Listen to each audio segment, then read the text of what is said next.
Allora, ritorniamo con i nostri ospiti per spiegarvi perché dovrebbe esserci ci sarà questo sciopero generale il 29 novembre, manifestazione generale, quindi sciopero a cui aderiscono anche i pensionati, CGIL e UIL. Abbiamo visto questa bozza della manovra di bilancio ormai giunta, che basta entrare a fare gli emendamenti, poi passa, in che cosa sostanzialmente per voi non va bene.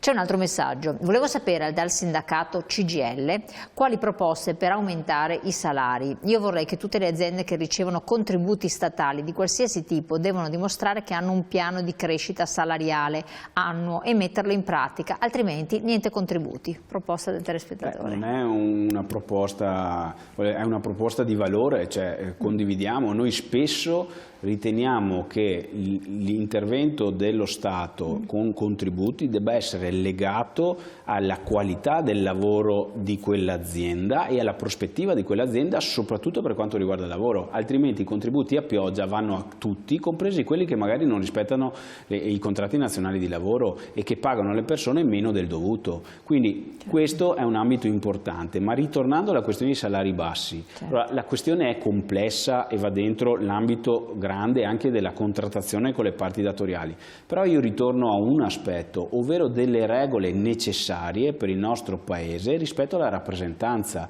perché noi sappiamo cosa vuol dire? Perché oggi noi sappiamo che ad alcuni lavori viene applicato sì un contratto nazionale di lavoro, ma non sottoscritto da CGIL e CISL UIL, sottoscritto, permettetemi, da sindacati di comodo che rappresentano forse dei lavoratori, ma sicuramente in maniera ma non è firmato da voi questo perché non ci siete in rappresentanza in azienda? Perché alla fine non esistono delle regole precise rispetto a questo. Noi vorremmo invece fare in modo che i contratti nazionali sono validi nel momento in cui vengono firmati dalle categorie sindacali che rappresentano effettivamente i lavoratori di quel settore. Cioè, se la CGIL pesa in quel settore il 30%, noi riteniamo che sia giusto che quel peso venga valutato. Se assieme a CGIL e CISL UIL si pesa il 70%, la stragrande maggioranza dei lavoratori, e sappiamo che è così praticamente in tutti i settori, allora sono loro a decidere. Non può essere che un sindacato che rappresenta 10 lavoratori a livello nazionale possa sottoscrivere un contratto nazionale con i datori di lavoro, perché a quel punto è voglio dire, il cosiddetto dumping contrattuale, che non è altro che una giungla in cui le regole in realtà non esistono. Noi vogliamo che la rappresentanza venga certificata, che ognuno possa dire la sua in base a quanto vale effettivamente rispetto al mandato che gli danno i lavoratori, cioè quante persone sono iscritte e possibilmente anche che gli accordi nelle aziende vengano votati dai lavoratori e che chiaramente, come esiste in democrazia, la maggioranza decide rispetto a questo. E questo è un tema determinante rispetto a tanti aspetti del mondo del lavoro. In questo dite, qua c'è anche la slide successiva a quella precedente che stiamo guardando, peggioramento della legge Monti-Fornero che si applicherà al 99,9% dei lavoratori? Beh, su questo la Monti-Fornero è le pensioni. E su questo chiaramente Ugo è ancora più esperto di me, però permettetemi una battuta. Questo governo ha preso i voti dai cittadini italiani dicendo che avrebbe abrogato la legge Fornero e quindi avrebbe mandato in pensione le persone prima. Oggi in realtà ha fatto in modo di peggiorarla la riforma Fornero, perché oggi rispetto alle condizioni di ieri con questa legge di stabilità si va in pensione più tardi.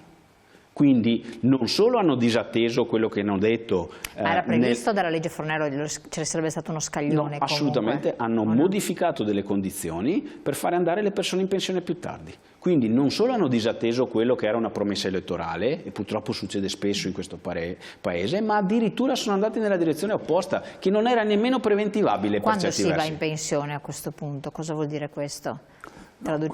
Questo vuol dire che una serie di norme che erano state introdotte, penso all'APE sociale, penso ai 103, penso a Opzione Donna, sono sostanzialmente state abolite e quindi si torna nella sostanza alla Fornero così com'era. A me sembra che ci sia ancora l'APE sociale. L'APE sociale è in rarissimi casi.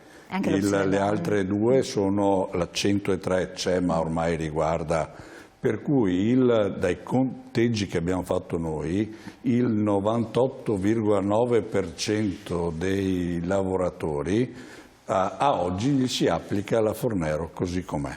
Quindi siamo alla totalità, cioè quando parli di 98,9% parli di certo. Non solo, ma vengono introdotte delle norme, penso per esempio a tutto il pubblico impiego, in cui si sposta la possibilità, certo in termini volontari, di andare in pensione, ma a me hanno insegnato che oggi lo si fa in termini volontari, domani dipende. In un settore in cui da sempre stiamo dicendo che invece c'è una grandissima necessità di andare a un rinnovamento dei lavoratori e delle lavoratrici, di dare spazio in qualche maniera ai giovani. Poi, contemporaneamente, nel nostro Paese non facciamo nulla per trattenere i giovani e abbiamo 100.000 giovani che se ne vanno di anno in anno in altri paesi europei o extraeuropei per trovare delle condizioni di lavoro migliore. E sono anche qua diversi, perché si dice sempre che c'è la fuga dei cervelli, è vero, ma c'è anche la fuga di tanti giovani che semplicemente pensano, andando in Svizzera, in Germania, nel Regno Unito o negli Stati Uniti, di trovare una ritribuzione delle condizioni economiche migliori per loro stessi, ed è una perdita per il nostro Paese. Assolutamente. Un altro messaggio: la forbice tra povero e ricco aumenta sempre di più, i poveri aumentano, ma aumentano anche i super ricchi, e poi si va in pensione con delle elemosine, vergogna, politici. Vendrame, chiedo a lei, dove si possono prendere questi soldi secondo voi? Questa è una domanda pertinente, perché una delle critiche che noi raccogliamo rispetto anche al nostro sciopero è, sì, e se volete anche spesso la narrazione da parte del governo è però siamo vincolati dalle risorse che sono poche e via dicendo. Il tema vero è che esistono degli ambiti dove si potrebbero recuperare più risorse. Abbiamo visto il tema degli extra profitti, perché c'è stata un'inflazione da profitto e quindi le aziende hanno guadagnato molto, non si può in qualche modo intervenire lì. Ma potremmo anche parlare dei grandi patrimoni, perché se la disuguaglianza aumenta anche perché ci sono persone che accumulano patrimoni enormi che potrebbero essere usati per in qualche modo intervenire sotto il profilo appunto del welfare e via dicendo. Ma poi esiste un'altra miniera d'oro che non aggrediamo mai, anzi in qualche modo ne facilitiamo l'accesso, che è la miniera d'oro dell'evasione fiscale. Che però c'è stato un grande recupero quest'anno, risultati alla mano, c'è stato un recupero di più degli altri governi. Sì, dopo in realtà noi sappiamo che il recupero dell'evasione fiscale è più determinato da norme che sono normalmente applicate 1 o 2 anni precedentemente, quindi se questo governo dice di aver recuperato è probabilmente per norme che hanno fatto precedentemente, perché non è che cambi una normativa o fai un'operazione immediatamente e recuperi, perché c'è un percorso abbastanza lungo su questo. Il tema vero è che l'intero sistema di evasione fiscale all'anno vale 100 miliardi, cioè potremmo fare 2 o 3 o addirittura 4 manovre finanziarie recuperando quelle risorse, e belle grosse anche come manovre finanziarie. A quel punto sì, si potrebbe mettere in campo un sacco di investimenti che vanno nella direzione che noi chiediamo, e invece in qualche modo su quell'ambito non si interviene mai in maniera così determinante come invece è necessario. Ma come anche sotto il profilo fiscale. Sotto il profilo fiscale ormai noi abbiamo un sistema fiscale schizofrenico nel nostro Paese, perché abbiamo un sistema IRPEF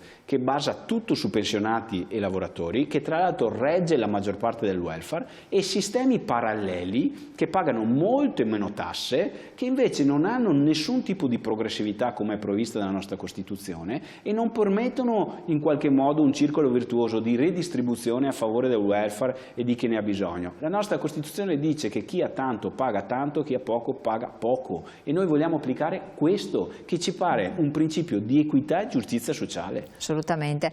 Voi rivendicate anche il rinnovo dei contratti nazionali pubblici e privati, vedo, e la politica industriale per settori manufatturieri e servizi, ovvero?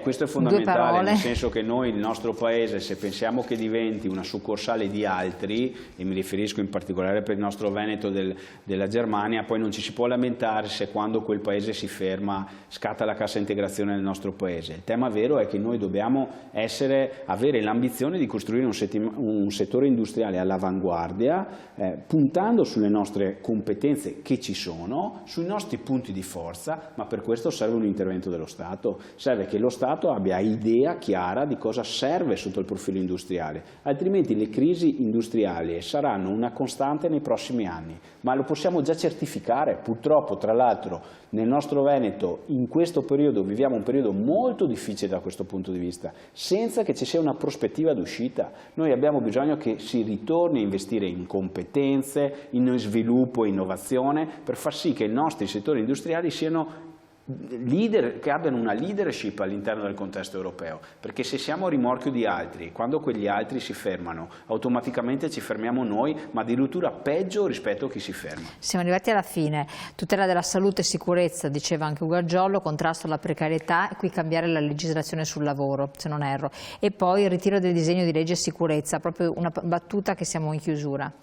Quello sulla sicurezza è un DDL variamente sicuritario, senza senso. La dico così: un lavoratore disperato a cui si toglie il suo posto di lavoro e decide di occupare una fabbrica viene punito con 7 anni di reclusione. Se questa è una norma secondo voi utile al Paese, non so come dire, se ne prende atto, ma mi sembra che sia totalmente contraria al senso comune e al necessario intervento e difesa del mondo del lavoro, perché è davvero fuori luogo. Non è necessario al Paese bloccare quelle che sono manifestazioni democratiche anche di dissenso, perché è il sale della democrazia, altrimenti davvero vuol dire che questo governo la voce del lavoro che è in difficoltà non vuole non solo ascoltarla, ma la vuole sopprimere. Allora, ricordiamo, siamo in chiusura, grazie a entrambi voi segretari della CGIL e dello SPI-CGIL, la data del 29 novembre, sciopero generale indetto dalla CGIL e dalla UIL, manifestazione generale a cui partecipano anche i pensionati dello SPI-CGIL e penso UILP, insomma anche dei pensionati. Grazie di essere stati qui con noi, di averci spiegato queste ragioni, di averle illustrate, grazie a voi telespettatori di aver partecipato con i vostri WhatsApp e i vostri messaggi. Rivedete poi la puntata, naturalmente la trovate su YouTube e sul web, e ci vediamo presto.